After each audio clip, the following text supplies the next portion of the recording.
Bonjour et bienvenue dans cette nouvelle analyse d'une chanson de BTS. La semaine dernière, j'ai terminé l'analyse des chansons de l'ère artistique Wings You Never Walk Alone, et il reste 7 semaines avant la fin de l'année, et j'ai décidé, au lieu d'enchaîner tout de suite avec l'ère artistique The Most Beautiful Moment in Life, de garder celle-ci pour le début de 2023 afin de marquer la nouvelle année, et de me concentrer dans les prochaines semaines sur des chansons de BTS hors discographie, comme je l'avais fait l'année dernière pour le mois de décembre, où j'avais sorti des chansons sur la thématique de Noël et de l'hiver. Donc cette année, on va s'intéresser aux chansons que BTS ont sorties, notamment pour marquer les anniversaires du groupe. Ainsi, aujourd'hui, je vous propose l'analyse de So For More, une chanson qui célèbre le premier anniversaire du groupe, sortie le 13 juin 2014. Alors c'est une chanson qui reprend la composition de la chanson Like Water du groupe de hip-hop Pro Era, mais les paroles sont originales puisqu'elles ont été réécrites par RM, Suga et J-Hope.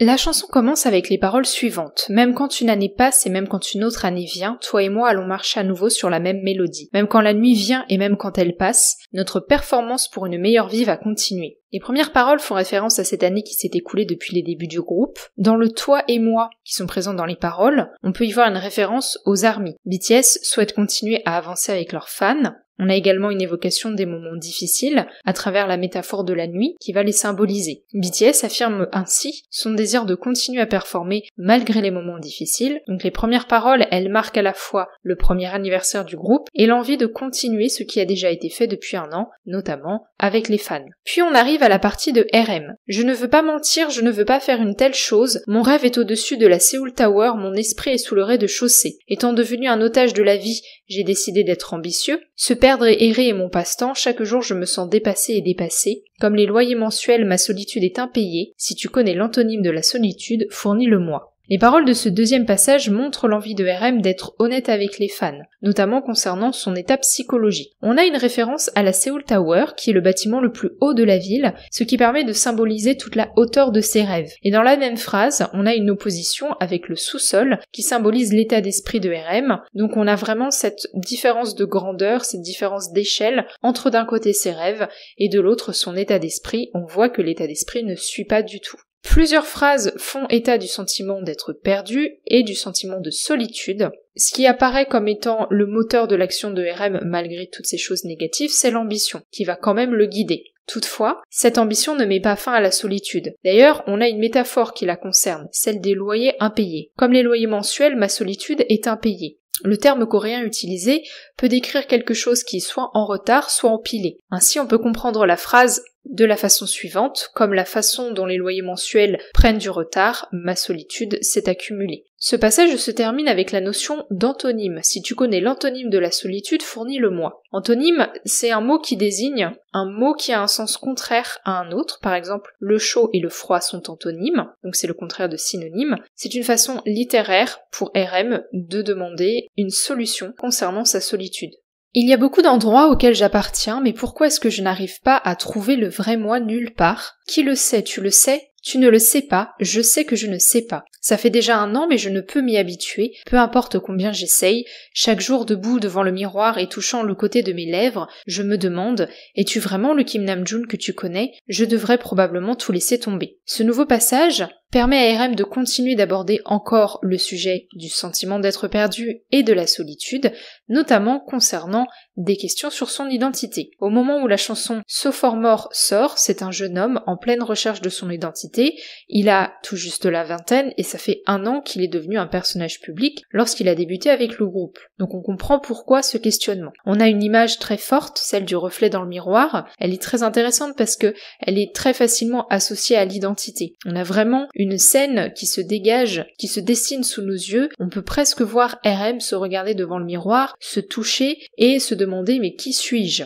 On a une dernière phrase pour ce passage qui finalement résume son état d'esprit. Je devrais probablement tout laisser tomber. Le fait d'être perdu dans son identité, ça l'autodétruit, dans le sens où ça le pousse quand même à abandonner ses rêves. Alors d'un côté, il y a un vrai conflit, parce que la chanson, elle célèbre le premier anniversaire du groupe, donc elle célèbre une réussite, mais de l'autre, on voit vraiment que RM n'est pas du tout dans cet état d'esprit, et que finalement tout ceci, c'est presque du sabotage de tout ce qui a été accompli.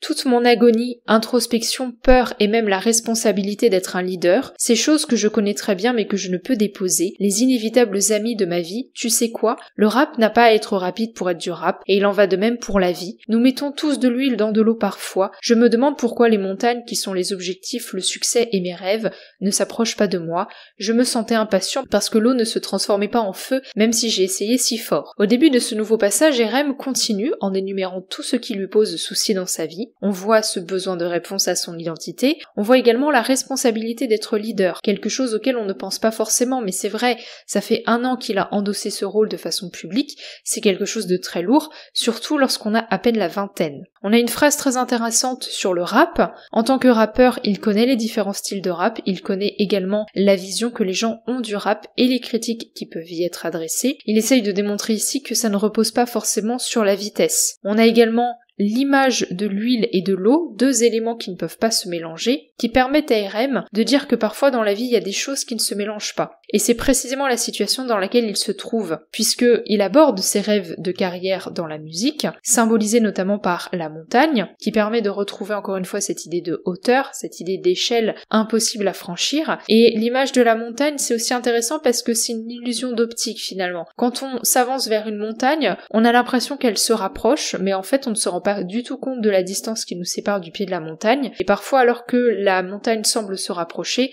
on va mettre énormément de temps avant d'arriver au pied de la montagne. Donc ça plus l'huile et l'eau, ça permet vraiment à RM de montrer à quel point il lui est impossible d'atteindre tous les objectifs qu'il s'était fixés, qu'il a vraiment l'impression que sa situation actuelle ne parviendra pas à se mélanger avec les rêves qu'il avait au début du groupe. Puis il continue à évoquer encore les éléments à travers l'eau qui ne se métamorphose pas en feu. Encore une fois, ça permet de montrer, de souligner toute l'incohérence de la situation, puisque on dit à quelqu'un l'eau se transforme en feu, la personne répond non, ce n'est pas possible. Ce sont 2 éléments de nature complètement différentes. Donc utiliser cette simple image, ça permet vraiment de faire passer le message que RM n'arrive pas à atteindre ses buts, tout comme c'est impossible de transformer l'eau en feu. Si on regarde le contexte de sortie de la chanson, on est en juin 2014. Oui, ça fait 1 an que BTS a débuté, mais en fait, l'année ne s'est pas du tout passée comme prévu. BTS a commencé dans l'industrie en voulant dénoncer la société sud-coréenne, notamment ce que vivent les jeunes avec le système scolaire. Ils pensaient frapper un grand coup, faire le buzz, gagner des prix dans des émissions musicales à la télévision, faire de grosses ventes, etc. Au final, avec le premier comeback du groupe en octobre 2013, ils ont failli se séparer puisqu'en fait ils n'arrivaient pas à gagner de l'argent et on investit énormément lorsqu'on lance un groupe de K-pop et l'agence était au bord de la faillite. Donc au final, tous les rêves de début du groupe se sont transformés en cauchemars et c'est pas étonnant que 1 an après, quand RM fait le bilan, il y a vraiment ce sentiment d'amertume en fait parce qu'il n'est pas du tout parvenu à réaliser les objectifs qu'il avait 1 an plus tôt. L'eau et l'huile ne se mélangeront jamais, comme tu l'as vu dans les livres de science. On dirait que rien ne changera jamais. De nouvelles choses ont commencé. Regarde-moi qui suis venu bouillir. Bientôt je deviendrai un feu et brûlerai avec des flammes. RM évoque ici le paradoxe entre son sentiment que les choses n'ont pas changé, malgré tout ce qu'il espérait accomplir, et en même temps, lui, il a changé. Il se compare implicitement à l'élément de l'eau, avec le terme bouillir puisque c'est ce qui se passe quand on fait chauffer de l'eau, et ensuite il se compare de façon totalement prononcée à l'élément du feu. Donc on voit qu'il y a une transformation de sa personne, même s'il ne sait pas encore qui il est, il passe de l'eau au feu, il est en train de se métamorphoser au fur et à mesure que le temps passe. Puis vient la partie de Suga. Une année sans espace de confort, je marchais sur une fine couche de glace. Je ne sais pas où je vais, le conflit de mes émotions, bien que mon profond soupir appartient maintenant à hier, je ne peux toujours pas dormir, même la nuit. Une confusion qui était attendue, les nuits sans sommeil continuent, une prison qui est envie, jalousie et compétition, elle m'oppresse et me fait suffoquer fréquemment. Même si on passe à la partie de Suga, on voit que on a toujours cette thématique de développer les sentiments intérieurs comme chez RM. L'année qui s'est écoulée n'a pas non plus été facile psychologiquement pour Suga. On a tout de suite l'image d'une fine couche de glace, qui permet de montrer la tension que l'individu vit, puisque lorsqu'on traverse une fine couche de glace, on a de grandes chances de passer à travers. Ça permet de symboliser les difficultés que le groupe a rencontrées. Comme je l'ai dit, ils ont failli se séparer dès leur première année. Et donc, on comprend un peu plus toute la tension psychologique qu'a dû vivre Suga à travers cette image de fine couche de glace. On retrouve également le sentiment d'être perdu, tout comme chez RM. On a l'évocation d'un profond soupir, qui peut symboliser toute l'attente des débuts du groupe, puisque BTS a quand même mis 3 ans à être trainee avant de débuter dans l'industrie. Donc normalement, tout ce sentiment négatif aurait dû disparaître avec les débuts du groupe, et en fait, étonnamment, c'est toujours le cas, même si ça fait déjà 1 an que le groupe a débuté. On voit tout l'impact négatif que ça a sur Suga, puisque il nous parle de nuits sans sommeil et d'insomnie qui sont le résultat physique d'un état mental négatif. Tout comme pour RM, on voit donc que les débuts du groupe n'ont pas amené une amélioration dans l'état psychologique. Alors que RM nous parle d'ambition qui le guide malgré la situation difficile, Suga lui va plutôt nous parler de jalousie, d'envie, de compétition, des choses qui ne sont pas forcément très positives, puisque la jalousie et l'envie sont des sentiments qui sont catégorisés de façon négative. Donc Suga, il est déjà dans un état d'esprit négatif, il est alimenté par des sentiments négatifs, et on voit l'effet négatif que ça a sur lui, puisqu'il nous parle d'oppression, de suffocation avec la dernière phrase du passage, donc même si c'est son moteur d'action actuel, il est vraiment dans une mauvaise passe. Mon futur est comme un lavis d'encre, le mot de 2 syllabes, succès, qui emplit mon esprit, les choses que je dois faire et les choses que je veux faire. Je suis Gulliver, debout entre les deux, merde je m'en fous. Le passage commence avec le terme lavis d'encre pour désigner le futur de Suga, c'est une façon de dire que son futur est flou. On a aussi le mot de 2 syllabes succès, alors succès en coréen se compose effectivement de 2 syllabes, voilà pourquoi il fait cette référence. On a une 3e référence dans ce court passage, celle du personnage de Gulliver. Gulliver est le personnage des Voyages de Gulliver, un roman satirique écrit par Jonathan Swift